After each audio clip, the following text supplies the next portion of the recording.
আসসালামু আলাইকুম, আমি চম্পা। আপনারা দেখছেন চম্পা কিচেন। আজকের রেসিপি হলো কুচো চিংড়ি দিয়ে ভেন্ডি আলু চচ্চড়ি।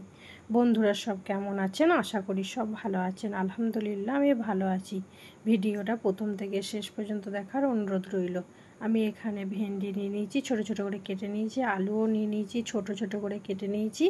আর নিয়ে নিয়েছি কুচানো চিংড়ি। এখানে নিয়ে নিলাম কড়াইয়ে দিয়ে দিলাম পরিমাণ মতন সর্ষের তেল আর কুচানো পেঁয়াজ, আলু আর ভেন্ডিটা তেলের মধ্যে একসাথে আমি ভেজে নেব। এইভাবেই নেড়ে চেড়ে আমি ভেজে নেব 5 মিনিট।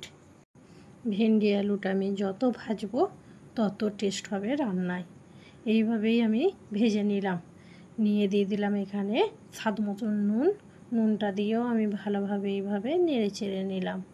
আর দিয়ে দিলাম এখানে হাফ চামচ হলুদ গুঁড়ো, হাফ চামচ লঙ্কা গুঁড়ো, হাফ চামচ জিরে গুঁড়ো আর হাফ চামচ ধনে গুঁড়ো দিয়ে মশলাটা ভালো করে আলুর সাথে আর ভেন্ডির সাথে আমি কষিয়ে নেব।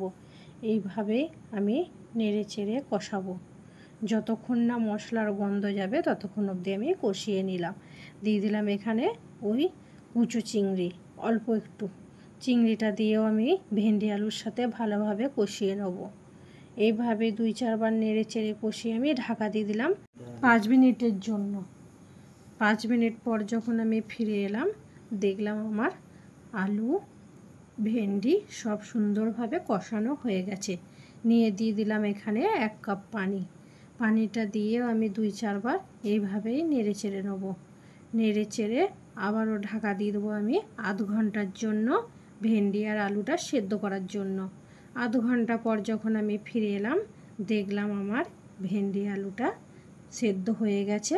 আবারও আস্তে আস্তে করে আমি নেড়ে নিলাম। বন্ধুরা, আমার রান্না যদি ভালো লাগে লাইক কমেন্ট শেয়ার করে দেবেন। আর এই রান্নাটা একবার হলেও বাড়িতে ট্রাই করে দেখবেন, খেতে খুব ভালোই লাগে। খুদা হাফেজ।